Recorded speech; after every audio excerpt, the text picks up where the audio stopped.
57টা truck, প্রায় 80 লক্ষ টাকার একদিনে 80 লক্ষ টাকার ত্রাণ আমরা বিভিন্ন জায়গায় পাঠাই দিতেছি। ছাতকে ত্রাণ দেই, তখন দুয়ারা বাজারের লোকজন বলে আমরা পাই নাই।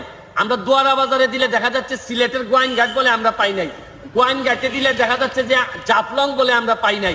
পেঁয়াজ, আলু, চাল, ডাল আর লবণ, হ্যাঁ লবণ, সিরা সবকিছুই আছে। আশা করি কিছুটা হইলো আপনাদের টাকা এই যে ক্ষুধার্ত মানুষের জন্য ব্যবহার করতে পারবো। এটা থেকে যাচ্ছে হচ্ছে কানাইঘাট নাকি, এটা থেকে যাচ্ছে গোলাপগঞ্জ। এই ট্রাকটা দেখেন, এই ট্রাকগুলা দেখাও। এই ট্রাক যাচ্ছে বালাগঞ্জ। এইভাবে শুরু হয়েছে। আপনারা দেখেন, আমি একটু উসমানীনগর। আর এটা কোথায়? উসমানীনগর, এটা গোলাপগঞ্জ।